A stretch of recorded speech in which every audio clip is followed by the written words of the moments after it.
আসসালামু আলাইকুম। সুপ্রিয় শিক্ষার্থীবৃন্দ, চতুর্থ অধ্যায়ের পঞ্চম ক্লাস বিভব শক্তি এবং স্থিতিশক্তি সংক্রান্ত কিছু সাধারণ প্রশ্ন, বহু নির্বাচনী এবং জ্ঞানমূলক অংশের জন্য।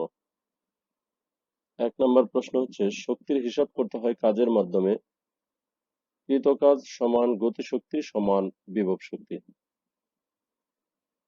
আমরা গতিশক্তি এবং বিভব শক্তির সমীকরণ প্রমাণ করার সময় এই অংশটি ব্যবহার করেছি। সহজ কথায় বলতে গেলে সরাসরি গতিশক্তি বা বিভব শক্তি এটা হিসাব করা যায় না, অর্থাৎ যাবতীয় শক্তির হিসাব করতে হয় কাজের মাধ্যমে। কোনো বস্তুর ভেতরে ঠিক কি পরিমাণ শক্তি আছে সেটা বুঝতে গেলে আহ ওই বস্তুকে দিয়ে কাজ করাতে হবে। যে পরিমাণ কাজ করানো যাবে সেই কাজের পরিমাণেই হবে গতিশক্তি, আবার কাজের পরিমাণই হবে বিভব শক্তি। শক্তি যে রূপেই থাকুক না কেন সকল শক্তির এককই জুল। অর্থাৎ আমরা শক্তির মোটামুটি 9টা রূপ দেখেছি। তাহলে শক্তি 9টা রূপের মধ্যে যে রূপেই থাকুক না কেন শক্তির একক হবে সবসময় জুল। 3 নম্বর অংশটা খুব গুরুত্বপূর্ণ, তবে এটা অঙ্ক করার ক্ষেত্রে সৃজনশীলে কাজে লাগবে। একই অঙ্কে গতিশক্তি বিভব শক্তির হিসাব করতে গেলে গতিশক্তির ক্ষেত্রে উচ্চতার মান উপরের অংশ থেকে নিতে হয়, বিভব শক্তির ক্ষেত্রে নিচের অংশ থেকে নিতে হয়।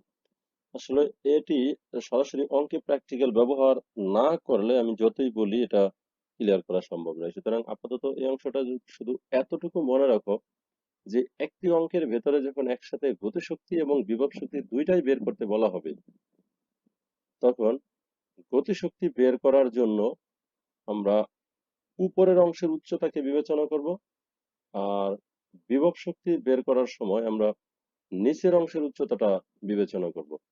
আসলে বিষয়টা হয় এরকম, যেমন একই সাথে যখন গতিশক্তি এবং বিভব শক্তি দুইটাই বহাল থাকে তখন সেই বিন্দুটা সর্বনিম্ন বিন্দু হয় না, সর্বোচ্চ বিন্দু হয় না, মাঝামাঝি একটা বিন্দু হয়।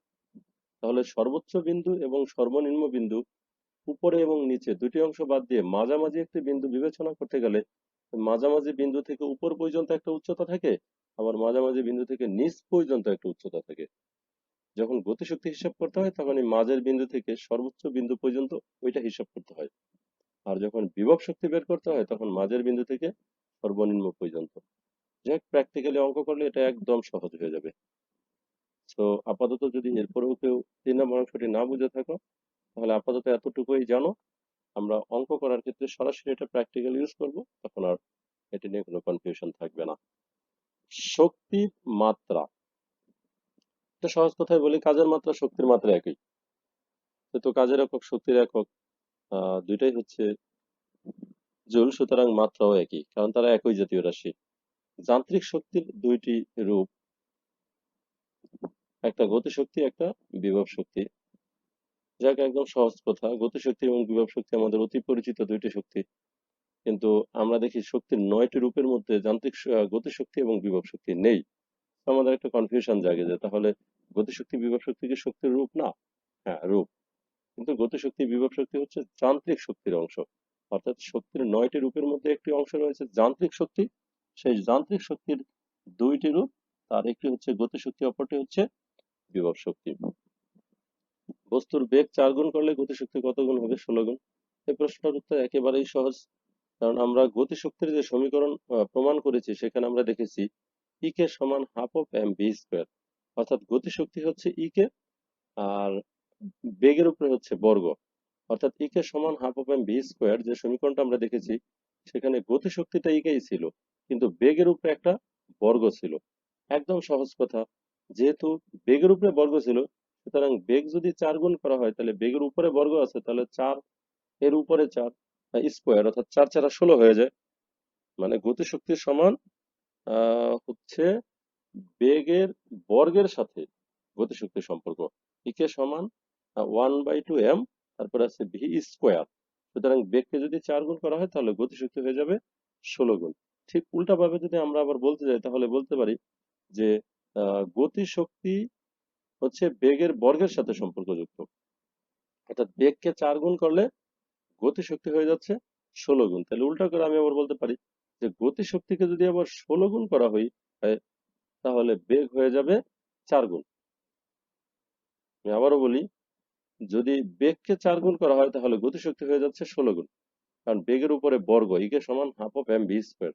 তাহলে উল্টাভাবে আবার বলি যদি, যে গতিশক্তি যদি 16 গুণ হয় তাহলে বেগ হবে 4 গুণ। কারণ এরকম একটা প্রশ্ন আমাদের আবার পরে আছে।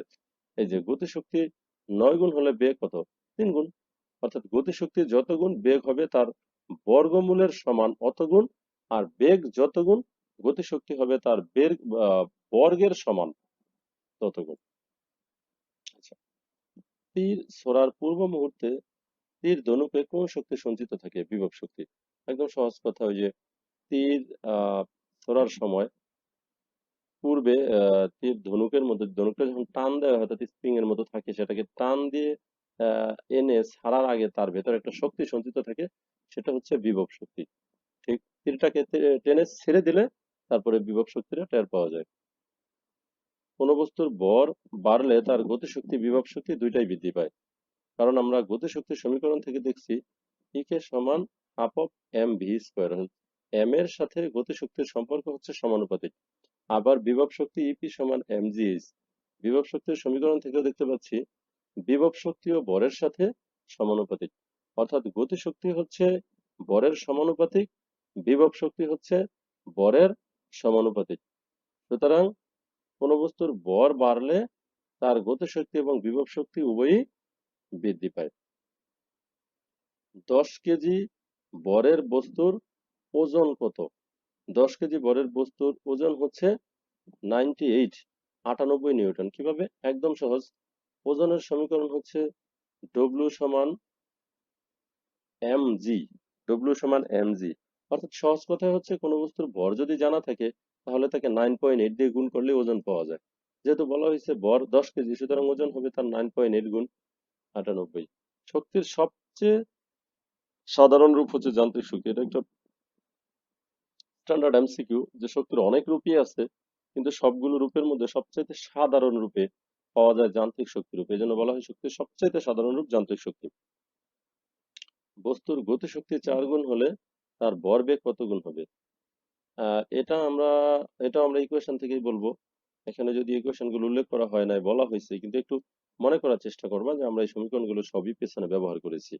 যেমন আমরা পড়েছি ইকে সমান P square divided by 2m। একে সমান P square divided by 2m, এটা গত ক্লাসেই ছিল অনুধাবনের প্রশ্নে। ইকে সমান P square divided by 2m। তাহলে ইকে হচ্ছে গতিশক্তি আর পি হচ্ছে ভরবেগ। তাহলে এখানে দেখতে পাচ্ছি যে গতিশক্তি হচ্ছে আহ ভরবেগের বর্গের সাথে সম্পর্ক। সুতরাং পূর্বের মতো একই কথা, যদি গতিশক্তি 4 গুণ করা হয় তাহলে ভরবেগ হয়ে যাবে দ্বিগুণ। কারণ ভরবেগের উপর স্কোয়ার আছে, তাই গতিশক্তিকে 4 গুণ করা হলে ভরবেগ হবে দ্বিগুণ। আবার উল্টোভাবে আমরা এটা বলতে পারি যে যদি কেউ ভরবেগকে দ্বিগুণ করে তাহলে গতিশক্তি হয়ে যাবে 4 গুণ। কারণ ভরবেগের উপর স্কোয়ার আছে, ইকে সমান P square divided by 2m। অর্থাৎ ভরবেগের উপরে স্কোয়ার আর গতিশক্তির উপরে নাই। সোজা কথা, ইকুয়েশন থেকে এই বিষয়গুলো একদম সহজ হবে। বস্তু থেকে শক্তি সরিয়ে নিলে ঋণাত্মক কাজ হয়। একটা সহজ কথা, যে বস্তুকে যদি বাহ্যিক থেকে শক্তি দেয়া হয় তাহলে হয় ধনাত্মক কাজ, আর বস্তু থেকে যদি শক্তি সরিয়ে নেওয়া হয় তাহলে হয় ঋণাত্মক কাজ। এই তো আবার বস্তুকে কাজের পরিমাণ শক্তি দেয়া হলে ধনাত্মক কাজ, তার মানে বাহির থেকে তাকে যদি শক্তি দেওয়া হয় তাহলে ধনাত্মক কাজ হয়। কোনো বস্তুকে ভূমি থেকে আহ কোনো উচ্চতায় তুললে তার মধ্যে বিভব শক্তি জমা হবে। ভূমি থেকে একটি নির্দিষ্ট উচ্চতায় তোলা হলে তার ভেতরে জমা হবে বিভব শক্তি। গাণিতিক সমস্যার 3টি সূত্র নিয়ে কথা বলছি। ইকে সমান half of M V square. এই সমীকরণটা একদম সহজ, আমরা দেখতেই পাচ্ছি। তবে এখানে নতুন একটা রাশি আমি লিখেছি, সেটা হচ্ছে ইকের সাথে টি লিখেছি। আসলে আমাদের বর্তমান বইয়ে গতিশক্তিকে টি দ্বারাও প্রকাশ করা হয়েছে, কিন্তু প্রকৃতপক্ষে গতিশক্তির স্ট্যান্ডার্ড রূপ হচ্ছে ইকে। কিন্তু বইয়ে গতিশক্তিকে টি দ্বারাও প্রকাশ করা হয়েছে, যেন ইচ্ছা করলে ই কেও লেখা যাবে অথবা টিও লেখা যাবে। এই যে টি সমান half of M V square, এখানেই বোঝা যাচ্ছে এই যে গতিশক্তি, এই যে বেগ। অর্থাৎ গতিশক্তি হচ্ছে বেগের বর্গের সাথে সম্পর্কযুক্ত, যে কথাটা আমি পেছনের অনুধাবনের প্রশ্নে বলেছিলাম। যে গতিশক্তি হচ্ছে বেগের বর্গের সাথে সম্পর্কযুক্ত। এই জন্য এই যে ভি স্কোয়ার, বেগকে যদি 3 গুণ করা হয় তাহলে তার উপর একটা স্কোয়ার আছে, গতিশক্তি অটোমেটিক 9 গুণ হয়ে যায়, মাঝখানে সমান চিহ্ন আছে। আচ্ছা, আবার পরবর্তী প্রশ্ন হচ্ছে ইকে ইপি সমান এমজিএস। ইপি কে ইচ্ছা করলে ভিও বলা যায়, কারণ বিভব শক্তিকে ভি দ্বারা প্রকাশ করা হয়। আর আমরা গতিশক্তির সমীকরণেও এম আছে, ভর আছে, আবার বিভব শক্তির সমীকরণে ভর আছে। পেছনে এরকম কোনো ধরনের প্রশ্ন পড়লাম যে ভর এবং গতিশক্তিও সমানুপাতিক, আবার ভরের সাথে বিভব শক্তিও সমানুপাতিক, তার মানে ভর বাড়লে বিভব শক্তিও বাড়ে, গতিশক্তিও বাড়ে। লাস্ট ওখানে একটা প্রশ্ন পড়লাম ইকে সমান P square divide by 2m, তার মানে গতিশক্তি হচ্ছে ভর বেগের বর্গের সাথে সম্পর্কযুক্ত। এই যে ভরবেগ, এই জন্য এই ভরবেগকে 3 গুণ করলে গতিশক্তি 9 গুণ হয়ে যায়, কারণ তার উপরে স্কোয়ার আছে। সোজা কথা হচ্ছে কোনো রাশির উপরে যদি স্কোয়ার থাকে তাহলে সেই রাশিকে দ্বিগুণ করা মানে 4 গুণ হয়ে যাওয়া, কারণ তার উপরে স্কোয়ার আছে। এরকম এটাকে 5 গুণ করা মানে 25 গুণ হয়ে যাওয়া, এরকম। তো যাই হোক, এখানে আমরা ইচ্ছে করলে বিভব শক্তির ক্ষেত্রে ইপি না লিখে ভিও ব্যবহার করতে পারবো, আবার গতিশক্তির ক্ষেত্রে ইকে না লিখে টিও ব্যবহার করতে পারবো। আর পি হচ্ছে ভরবেগ, ভি হচ্ছে বস্তুর বেগ। 300 গ্রাম ভরের একটি আম ভূমি থেকে 9 মিটার উঁচুতে আছে, আমটির বিভব শক্তি কত? তাহলে কি কি দেয়া আছে? এটা হচ্ছে বস্তুর ভর 300 গ্রাম, 300 গ্রামকে অবশ্যই কেজি বানাতে হবে, 1000 দিয়ে ভাগ করতে হবে।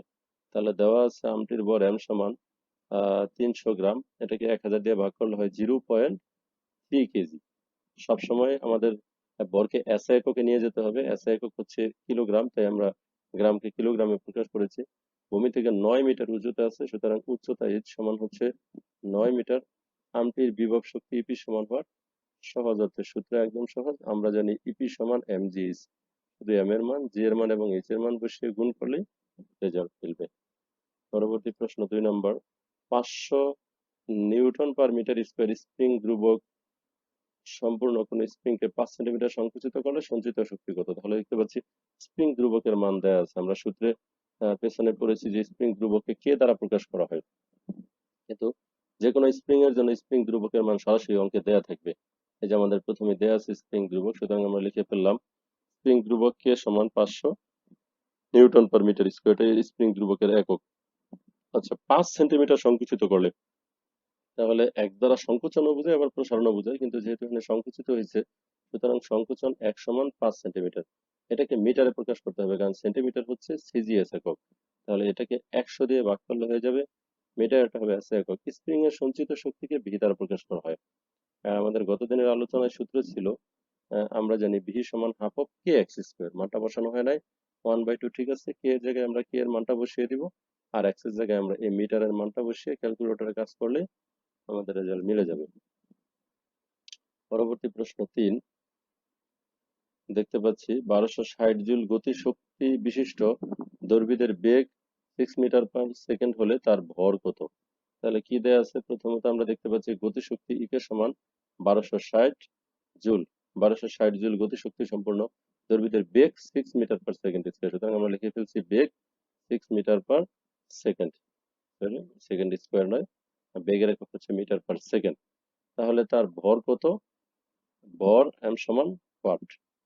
তো এখানে সূত্রটা আমরা একটু রেডি করে দেই নাই, সূত্রটা সরাসরি আমি লিখে রাখছি। আমরা জানি ইকে সমান half of M V square. এখানে তোমাদের একটু কাজ করতে হবে, যেহেতু এখান থেকে ভর বের করতে হবে, সুতরাং প্রথমে এই সমীকরণের মধ্যে একটু কাজ করে নেওয়াই বেটার। ইচ্ছে করলে যেভাবে সমীকরণ দেওয়া আছে সরাসরি এর মধ্যে মান বসালে অঙ্ক করা যাবে, কিন্তু আমরা এই সমীকরণে সরাসরি মান না বসিয়ে ইচ্ছে করলে এখান থেকে ভি সমান একটা ইকুয়েশন আমরা বানাতে পারবো। আমরা হয়তো ডান দিকে বাম দিকে নিয়ে আসতে পারি, লিখতে পারি half of M V square সমান ই কে, তারপরে এম বি স্কোয়ার কে রেখে নিচে 2 আছে, 2 এদিকে গেলে হয়ে যাবে 2 ই কে, তারপরে এম বি স্কোয়ার সমান 2 ই কে, ভি স্কোয়ার সমান 2 E K divided by M. Finally V সমান যদি আমি ইকুয়েশন বানাই তাহলে ভি সমান হবে V equal 2 into E K divided by M root over পুরোটা, অর্থাৎ হোল রুট ওভার।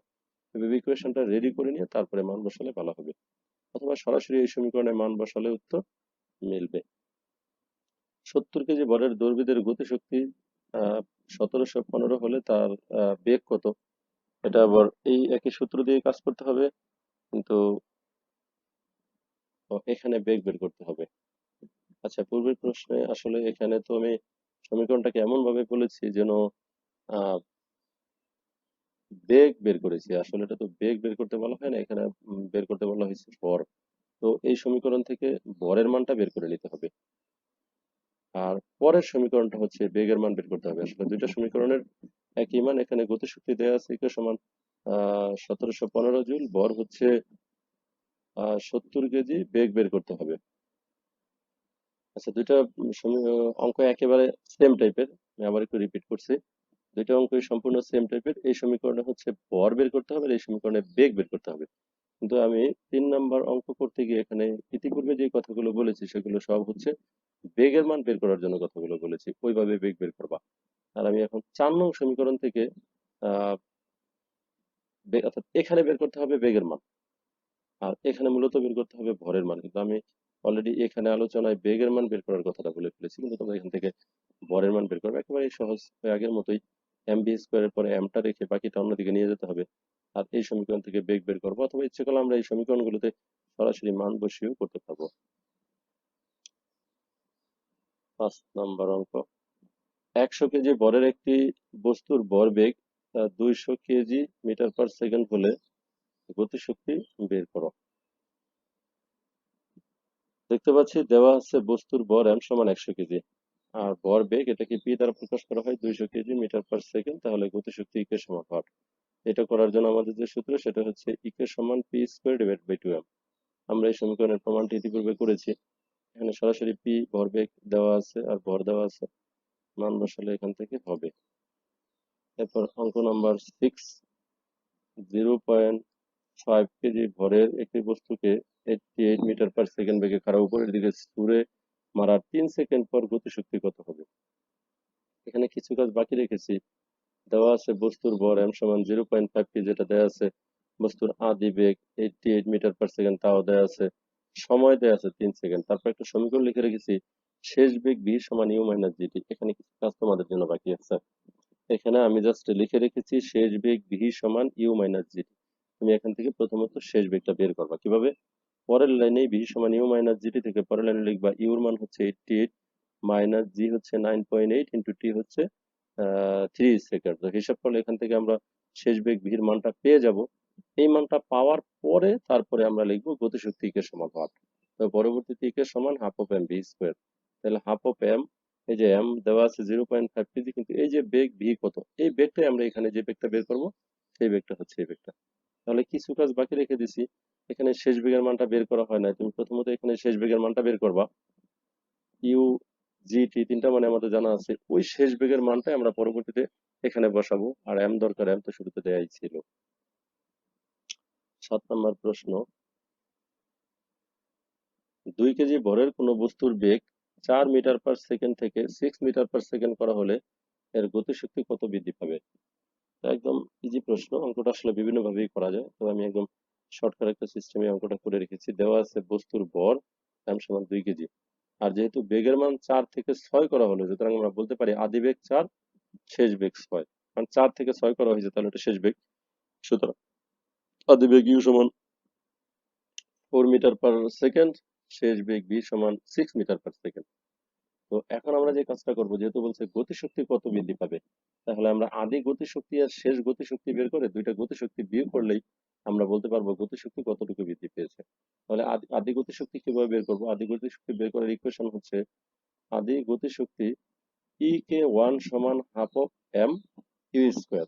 এটা নিয়ে হয়তো প্রশ্ন জাগতে পারে যে এরকম কেন।